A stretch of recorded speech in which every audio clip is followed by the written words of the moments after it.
Je veux une meilleure santé. Je veux plus de liberté. Je veux faire le tour du monde. Je veux devenir millionnaire. Je veux rencontrer l'homme, la femme de ma vie. Tout ceci en fait n'est ni plus ni moins qu'une suite d'exemples de désirs en soi qui résonnent dans l'esprit de chacun d'entre nous. Vous savez, nous avons tous des ambitions finalement qui nous animent, des rêves qui nous poussent en quelque sorte à nous lever chaque matin. Sauf que la réalité est la suivante, c'est que pour beaucoup d'entre nous, ces objectifs restent quoi? Juste une ligne là, une ligne d'horizon bien lointaine. Vous travaillez dur, vous donnez tout ce que vous avez et pourtant, vous avez l'impression de courir sur place. Pourquoi? Parce que trop souvent, notre regard est fixé sur le sommet de la montagne, ce qui est très bien, Pour ceux qui me connaissent déjà, bien souvent, je vous dis toujours de regarder le haut de la montagne. Bien sûr, ça c'est très bien, mais regardez le haut de la montagne sans regarder le chemin parcouru, là est le danger. Parce que les efforts, les sacrifices, les petits pas, tout cela devient en soi invisible au bout d'un moment à nos yeux. Et cela va favoriser ni plus ni moins que l'auto-sabotage, la stagnation, voire même l'abandon dans ce qui nous tient réellement à cœur. Alors quoi faire? Je suis Ezio Sabatini, fondateur de No Statu Quo et ma mission c'est de vous permettre de devenir meilleur qu'hier en développant votre leadership pour que vous puissiez vivre la vie que vous voulez vraiment. Alors pour y contribuer, bien sûr, nous vous offrons des contenus quotidiens à forte valeur, bien sûr. Ce n'est pas parce qu'ils sont offerts qu'ils sont gratuits qu'il n'y a pas de valeur, bien au contraire. Et on vous apporte tous ces contenus, que ce soit bien sûr sur les réseaux tels que Facebook, YouTube, LinkedIn, maintenant également Instagram, et puis bien sûr sur notre site internet nostatuquo.com. Vous avez tout qui apparaît en bas dans le descriptif de cette vidéo. Et pour ceux en tout cas qui veulent aller beaucoup plus loin parmi tous les conseils que l'on vous livre, tous ces apports précieux que l'on vous apporte, que l'on vous donne, que l'on vous offre, eh bien vous savez qu'il y a des programmes de formation qui sont disponibles sur notre site pour vous permettre justement de gagner du temps et pas que de gagner du temps, mais aussi et surtout d'accélérer votre réussite selon votre définition de la réussite, bien entendu, parce que ce que l'on cherche, on veut aller beaucoup plus loin, c'est une transformation beaucoup plus probante, plus d'accompagnement, plus de cadre encore. Alors surtout, n'hésitez pas à aller découvrir tout ceci sur notre site. En tout cas, moi, ce que je veux aujourd'hui, dans cette vidéo-là, que vous êtes en train de regarder, c'est de vous montrer comment on peut en fait embrasser chaque étape de notre parcours. C'est-à-dire reconnaître notamment la valeur de tous ces petits pas et pouvoir transformer en quelque sorte la manière dont nous poursuivons nos objectifs. Nous allons redéfinir ensemble, d'accord, la réussite en elle-même, en la concevant non pas comme une destination finale, mais plutôt comme un parcours qui est riche en apprentissage et en croissance constante. Alors disons-le, nous avons en soi, on va être franc entre nous, là, moi je suis en train de parler à la caméra, mais c'est à vous là qui regardez cette vidéo, à qui je parle. Nous avons tous des rêves. Nous avons tous un objectif qui nous tient vraiment à cœur. Vous, moi, tout le monde. D'ailleurs, rappelez-vous, quand on était enfant, on avait tous des rêves grandioses. Et pourtant, eh bien, nous sommes nombreux à tomber dans le piège de la gratification instantanée. Nous vivons en fait aujourd'hui dans un monde, celui du tout de suite, où chaque désir semble n'être en fait qu'à un clic de notre portée. Donc cette mentalité-là, bien qu'ancrée dans notre société, je dirais fast-food, comme je l'appelle, oui. Pourquoi je l'appelle comme ça? Parce que en fait, tu veux quelque chose, tu commandes, tu l'obtiens. Par exemple, regardez, c'est simple, vous voulez quelque chose, un produit qui vous intéresse. Amazon l'a très bien fait. Vous désirez un produit, vous regardez, vous cliquez juste en un clic, même pas besoin de passer la carte bleue ni quoi que ce soit. Votre commande est prise en compte et quasiment même le lendemain, vous pouvez l'avoir chez vous dans votre boîte aux lettres. C'est un truc de dingue quand même. Donc c'est, hop là, c'est instantané. Eh bien, le danger, c'est que cette mentalité a finalement tendance à influencer grandement notre vision du succès, de la réussite. Pourquoi je dis cela? Parce que, en soi, nous sommes conditionnés à croire que les objectifs, quels qu'ils soient, doivent se matérialiser avec la même rapidité qu'une commande express. Prenons un exemple du quotidien. Tiens, quelque chose par exemple que la plupart d'entre nous ont vécu, en tout cas je l'ai moi-même vécu à plusieurs reprises. Quand on parle de perte de poids notamment, revoyez cette situation. Vous décidez de perdre ces kilos en trop. Vous vous inscrivez à la salle de sport, vous changez votre alimentation. Pendant une semaine, 2 semaines, vous êtes sur un nuage. Avec tous les efforts que vous faites, forcément, je vais avoir des résultats. Vous êtes convaincu, vous êtes intimement convaincu que chaque goutte, là, vous en pouvez plus, allez, que chaque goutte là de sueur vous rapproche en quelque sorte immédiatement de votre objectif. Vous êtes là, vous regardez devant le miroir, yeah, t'as vu là? Oh, je sens là que j'ai pris là. Oh, je sens que j'ai pris là. Oh, yeah, baby. Après quelques semaines, qu'est-ce qui se passe? Vous montez sur la balance et à ce moment-là, qu'est-ce qui se passe? Il y a le choc. Les chiffres n'ont quasiment pas changé. Alors vous êtes frustré, vous êtes découragé, vous vous dites à quoi bon la garder cette balance? De toute façon, elle est en panne. Vous voyez ce que je veux dire? Non, ce que vous vous dites réellement, c'est quoi? Ben, ça fait un mois que je galère en quelque sorte et je n'ai quasiment pas de résultat. Alors à quoi bon se faire du mal à prendre des courbatures? À me priver, j'ai dit non aux collègues pour aller au restaurant, pour aller au bar, j'aurais pu aller sortir directement, j'aurais pu faire autre chose et regarde, ça ne marche pas tout ça, c'est pas l'envie qui manque. Bien là les amis, vous allez rentrer en fait dans le cycle, je dirais, de l'abandon. C'est le cycle de l'abandon là qui commence. Ce qui nous fait défaut en soi, c'est la reconnaissance de l'effet cumulé de petites actions quotidiennes. Notre désir de résultats immédiats nous aveugle, nous fait en quelque sorte oublier que le succès est souvent le fruit de quoi? D'une accumulation de petits efforts, d'habitudes répétées jour après jour. Vous savez, quand on parle par exemple sur la prise de poids, l'exemple que je vous ai dit là, du sport que vous faites pendant un mois. Mais la prise de poids que vous avez faite, c'est pas en un mois que vous l'avez prise. Ça a été de par de mauvaises habitudes qui ont été prises avec le temps et petit à petit, les choses se sont faites. Vous n'avez pas pris par exemple 5, 10, 15, 20 kilos en un mois. Donc, vouloir des résultats immédiatement, c'est qu'on est complètement en fait quelque part à côté de la plaque. Donc ce désir de résultats immédiats, vous savez, c'est un petit peu l'équivalent en quelque sorte de planter, oui voilà, de planter une graine. D'accord, dans un pot, dans de la terre, vous mettez du terreau, vous plantez une graine, vous faites tout ce qu'il faut immédiatement. Vous allez prendre de l'engrais, du terreau, vous avez votre pot de fleurs, vous mettez votre engrais, votre terreau dedans, d'accord, et vous prenez une graine, d'accord? Et vous allez prendre votre graine et vous la plantez. Et en fait, une fois qu'elle est plantée, vous dites, bon, j'arrose bien, j'ai tout mis tout en place, j'ai fait tous les efforts, j'ai acheté le meilleur engrais qui soit, la graine, elle est fantastique, j'ai eu un super vendeur qui m'a vraiment bien conseillé, voilà, on va voir demain. Et vous attendez en fait que le lendemain, votre graine devienne un arbre en un jour, du jour au lendemain. Et ça n'a aucun sens. Donc vous voyez que le mécanisme, la psychologique, que nous devons travailler ici, c'est celui de la gratification, non pas instantanée, mais différée. La gratification différée, c'est une compétence essentielle que notre culture de l'instantanéité, en quelque sorte, tend à gommer. Et oui, parce que lorsque vous avez une gratification immédiate, vous savez que le cerveau, lui, va toujours être axé davantage du côté du plaisir plutôt que douleur. Plaisir plutôt que douleur. Le cerveau veut quoi? Du plaisir. Qu'est-ce qu'il repousse? De la douleur. Sauf que lorsque vous mettez en quête d'une nouvelle action, d'une nouvelle habitude, de remplacer une ancienne habitude, pour avoir des résultats dans quelque chose que vous n'avez jamais eu, il va falloir faire des efforts.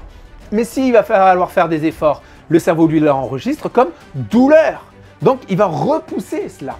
Et le but, ça va être justement de se dire, ok, sur l'instant, la douleur, effectivement, elle est bien là. On ne met pas aux oubliettes cette difficulté-là, d'accord? Bien au contraire. Oui, au début, c'est difficile, mais ce que je regarde, moi, c'est à plus long terme. À plus long terme, quel est le plaisir, la récompense que je vais en tirer que de fournir ces efforts-là. Et là, tout va changer. Parce que, en réalité, je vous le dis, et ouais, je vous le dis même au risque d'en décevoir peut-être plus d'un, mais vous savez, la réussite en soi, la réussite nécessite quoi? De la patience, de la persévérance, d'une appréciation pour le processus lui-même et pas seulement le résultat final. Parce qu'il est crucial de redéfinir donc, vous l'avez compris, notre rapport au temps et au succès. De comprendre que chaque pas, aussi minuscule soit-il, c'est une victoire en soi. Et que la somme de toute cette petite victoire va renforcer notre progression vers notre réussite et selon notre propre définition de la réussite, car je vous le rappelle bien sûr, la réussite est propre à chacun. Il y en a pour qui ça va être de l'argent, il y en a pour qui ça sera dans le cadre familial, il y en a pour qui ça sera voyager. On a tous une définition de la réussite en soi. Donc il y a autant de définitions de la réussite en quelque sorte que d'êtres humains sur la Terre. Et au fond, de chacun de nous, on a quoi? On brûle d'une soif de changement. On a besoin de changement. Le monde est changement. Notre corps est changement. Toutes les cellules de notre corps, entre le matin et le soir, elles se sont régénérées. Regardez les études. Ce qu'il en est à ce sujet, tout est changement. Donc nous brûlons et c'est inévitable. Nous devons accepter le changement et nous devons aller vers le changement. On a envie de quoi également? On a envie de plus de sens dans notre vie, plus de sens notamment dans ce que nous entreprenons, ce que nous faisons, dans la vie privée, au travail. On désire tous une vie, bien sûr, remplie de réussite. Mais pour y parvenir, il y a une prise de conscience. Une prise de conscience s'impose, les amis. Si nous continuons sur la voie de l'impatience, à vouloir tout de suite, eh bien, si nous ne modifions pas notre perception du temps et du travail nécessaire à accomplir, nos désirs, désolé de vous le dire, mais ils resteront absolument hors de portée. Si vous faites ce que vous avez toujours fait, vous obtiendrez ce que vous avez toujours obtenu. Vous savez, c'était cette célèbre citation d'Albert Einstein, qui est simple en apparence, mais qui cache en soi une vérité absolument fondamentale sur la nécessité notamment de rompre avec nos habitudes contre-productives. Il est temps de repenser notre manière d'aborder les objectifs, de reconnaître, je dirais, la valeur intrinsèque du parcours et non seulement de la destination. Et c'est dans ce changement de perspective que réside en quelque sorte la clé de la transformation et de la réussite véritable. Alors prenons un instant maintenant pour réfléchir à notre façon notamment d'aborder nos objectifs. Comme nous l'avons vu, le succès n'est pas l'accumulation de résultats instantanés, mais plutôt quoi? Le fruit d'un processus continu. Alors comment faire ces premiers pas vers le changement? Comment, je dirais, transformer notre quotidien pour qu'il soit en harmonie avec ce que nous désirons vraiment en nous? Eh bien, voici 4 étapes simples, mais facilement actionnables. Oui, parce que vous le savez, ce que je veux, c'est vous donner des méthodes simples, et parce que si c'est trop complexe, en tout cas, vous ne les mettrez pas en place, vous ne les mettrez pas en pratique, et vous ne bougerez pas. La vocation, d'ailleurs, c'est pas pour rien que j'ai créé nos statu quo, comme son nom l'indique, c'est pour briser justement ce statu quo, vous faire passer à l'action, ne pas rester là où vous êtes. Et la meilleure façon de faire le premier pas, c'est de commencer par des petites actions simples, faciles, efficaces, stratégiques pour dépasser ce statu quo et passer massivement à l'action. Ce que je veux, c'est que vous obteniez des résultats. Si c'est ce que vous voulez, en tout cas, allez-y, likez-moi cette vidéo, likez-moi cette vidéo. Est-ce que vous voulez des résultats, les amis? Oui ou non? Bon, alors écrivez-moi un yes là dans les commentaires, les amis. Allez-y, écrivez-moi un yes dans les commentaires, en plus du like. Wow, yeah, je veux de l'amour, moi, les amis. Je vous en donne de l'amour, hein. Allez-y, moi, je vais en prendre de l'amour. Si maintenant, en tout cas, vous voulez aller plus loin que les étapes que je vais vous livrer, vous savez que j'ai conçu notamment un outil qui est ni plus ni moins un outil d'excellence. C'est le planificateur d'excellence qui va vous permettre notamment dans la fixation de vos objectifs, de pouvoir avoir un cadre beaucoup plus précis, que ce soit à long terme, moyen terme et court terme. Parce que bien souvent, quand on a des objectifs, ces objectifs sont vagues. Ils ont besoin de clarté, ils ont besoin de... non, il faut de la précision sur ces objectifs. Et on a souvent une tendance à se donner un objectif irréaliste. Soit on a une tendance en fait à surestimer ce qu'on peut faire dans une courte période de temps, soit on ne rêve parfois pas assez grand, ou sinon on a mal calibré les différentes étapes pour pouvoir y arriver. Et c'est ce que je vous apporte en tout cas dans ce merveilleux outil. Je vous aide à voir loin, à au moins à 5 ans, à 1 an, et ensuite on descend en fait mois par mois, semaine par semaine et jour par jour pour pouvoir mettre en place justement tous vos objectifs et pour que vous puissiez apprécier votre progression. Et je vais vous dire maintenant en détail exactement quelles sont toutes les étapes intermédiaires justement notamment à l'objectif. Mais si vous voulez aller plus loin, découvrez le planificateur d'excellence, en tout cas sur notre site où vous le retrouverez. Je vous mets le lien en bas dans le commentaire. Donc là, premièrement, je dirais que le premier travail à réaliser, bien sûr, c'est de définir les étapes intermédiaires à votre objectif. Pour cela, par exemple, on va partir sur un exemple très simple. Imaginez-vous fixer l'objectif ambitieux, par exemple, de courir un marathon. La distance en soi, elle est comment? Insurmontable. Et la tâche en même temps intimidante, on est d'accord. Surtout quand ça fait très longtemps que vous n'avez plus chaussé une paire de baskets. Eh bien, se concentrer uniquement sur l'objectif final va s'avérer sur quoi? Vous allez courir plus de 40 km. Mais ça peut être totalement décourageant. Avant même de se dire que est-ce que je vais mettre ma première basket? Est-ce que je vais y arriver à courir mes 40 km? Oh my god! Vous comprenez? Donc là, cela peut être décourageant. Pourquoi? Parce que le chemin paraît trop long, trop difficile en soi. Sans étape là intermédiaire que vous allez pouvoir mettre en place, eh bien vous risquez de perdre la motivation et le cap à suivre. Ce qui mène souvent à quoi? À l'abandon. Donc mon conseil là, dans cet exemple, c'est lequel? Dans cet exemple, c'est commencer par exemple par courir de courtes distances que vous augmenterez ensuite progressivement. Par exemple, fixez-vous comme objectif initial de courir 5 km, puis monter à 10 km, puis 15 et ainsi de suite, jusqu'à la distance du marathon. Vous avez compris en tout cas, là dans cet exemple-là que je vous ai donné, je vous donne un exemple, parce que bien souvent un exemple, on mémorise plus facilement sur ces différentes étapes. En tout cas, le principe, une fois là que vous l'avez compris dans cet exemple-là, eh bien, sachez que c'est absolument le même dans tous les domaines de vie, que ce soit la santé, les relations, le travail, les finances, dans les connaissances, dans la contribution au monde que vous pouvez faire, dans la famille, dans le couple, dans tous les domaines de vie en tout cas, vous pouvez utiliser cette méthode-là. D'accord? Deuxième étape également, c'est bien sûr, c'est mesurer le parcours réalisé, les amis. Je vous en ai parlé tout à l'heure lorsque je vous parlais notamment du planificateur d'excellence. Vous savez, Vous avez commencé à travailler vers votre objectif, mais vous ne faites pas de suivi, de photographie en quelque sorte de votre progression. Bien, je suis désolé, mais il est difficile de voir cette progression en soi. Sans visualisation concrète des progrès que vous faites, le sentiment de stagnation va s'installer. Et il va inévitablement faire quoi? Saper votre motivation. Alors déjà que la motivation est éphémère, qu'elle n'est que feu de paille parce qu'elle ne dure pas, elle ne tient pas sur la durée. Et si en plus de ça, vous la sabotez, oh my god, vous n'irez pas très loin. Donc la motivation en soi, il faut savoir qu'elle diminue lorsque les améliorations notamment ne sont pas reconnues ou mesurées. Vous n'avez pas de visibilité, vous n'avez pas de prise de recul. Donc mon conseil, c'est tenez un journal de vos progrès. Notez par exemple chaque kilomètre parcouru, chaque séance d'entraînement complétée, si dans ces cas-là votre objectif c'est dans le cas du sport. Cela vous permettra non seulement de visualiser votre progression, mais aussi de vous motiver à continuer. Et là encore, le planificateur d'excellence pourra vous aider à un point que vous ne pouvez même pas imaginer. En tout cas, moi, c'est mon outil stratégique et je sais que je ne peux pas m'en passer au quotidien. Je ne peux plus aujourd'hui faire sans. C'est un outil stratégique d'auto-coaching qui me permet à maintenir en fait le cap vers tous mes objectifs. Ce que je vous encourage ensuite à mettre en place, c'est bien sûr une étape qui n'est pas des moindres. Vous allez l'aimer celle-ci. C'est se féliciter des efforts engagés. Vous savez, quand vous avez atteint une des étapes intermédiaires vers votre objectif principal, moi je voulais vous dire une chose, bravo, félicitations, vous l'avez atteint votre checkpoint.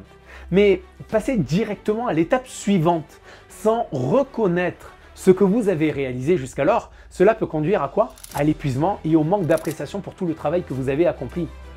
Regardez les moyens, parce que la non-reconnaissance de toutes ces petites victoires peut réduire en quelque sorte le sentiment d'accomplissement personnel. Alors mon conseil, vous savez c'est lequel? C'est kiffer les amis. Kiffez votre réussite les amis. Célébrez chaque étape franchie. Offrez-vous une récompense. Ça peut être par exemple de partager votre succès avec des amis. Prenez simplement, sinon un moment pour vous féliciter. Yeah, bravo Ezio, yes, tu l'as fait, yes. Cela va faire quoi sur vous? C'est pas, on pourrait se dire, oh mais ça va, c'est pas grand chose. Non, non, c'est énorme, c'est immense ce que vous faites. Cela va renforcer en quelque sorte votre motivation, votre sentiment d'accomplissement. Autre conseil également que je veux vous livrer aujourd'hui, eh bien c'est bien sûr dans l'ordre chronologique, c'est améliorer le processus si nécessaire. Vous savez, malgré tous nos efforts, bien souvent, nous constatons que les résultats ne sont pas toujours à la hauteur de nos attentes. Alors bien sûr, continuer sans ajustement va mener à quoi? De la frustration, au sentiment de stagnation en quelque sorte. Et ignorer les signaux de stagnation peut conduire à quoi? À un désengagement vers l'objectif. Donc là, mon conseil, c'est prenez un moment tout simplement pour analyser votre stratégie actuelle, identifier ce qui fonctionne, ce qui ne fonctionne pas et ajuster votre plan d'action en conséquence. Par exemple, dans le domaine du sport, la santé, peut-être que vous avez besoin en fait de varier vos entraînements, d'augmenter la fréquence de vos séances, de modifier également peut-être votre alimentation. En tout cas, vous l'avez compris, l'important ici, c'est d'être flexible et ouvert aux ajustements pour pouvoir continuer à progresser vers votre objectif. Ne restez pas statique, soyez dans l'action constamment. Vous savez, moi-même, dans le cadre de l'entreprise, notamment, parfois, il y a différentes actions que l'on a menées avec mon équipe, dans notre projet, notamment nos statu quo, des actions qui ont fonctionné et des actions qui n'ont pas fonctionné. L'idée, c'est de toujours apprendre cette prise de recul et de regarder. Bien sûr qu'il y a des erreurs qui sont faites, mais du coup, de ces erreurs-là, on apprend. Et hop, on rectifie. Ok, de cette manière-là, ça n'a pas fonctionné. Tiens, on va modifier, on va changer, on va ajuster. On est flexible. Quoi qu'il en soit, on avance encore et encore et encore. Est-ce que c'est facile? Non. Est-ce que ça pourrait, dans ces cas-là, entamer notre motivation? Pas du tout. Pourquoi? Parce qu'on est dans la recherche d'aller chercher toujours à progresser, à s'améliorer, implémenter. Et là est véritablement, justement, le chemin direct vers la voie du succès. Donc moi en tout cas c'est ce que je vous souhaite pour vous aussi, mais en tout cas c'est la décision que l'on a prise avec toute mon entreprise et qui est aussi ni plus ni moins qu'une prolongation de ma vision globale en tout cas. Les amis, nous voici à la fin en tout cas de notre parcours ensemble aujourd'hui, mais en réalité je dirais que c'est là que tout commence pour vous, votre réussite les amis. Votre réussite, c'est un voyage, pas une destination. Chaque petit pas compte.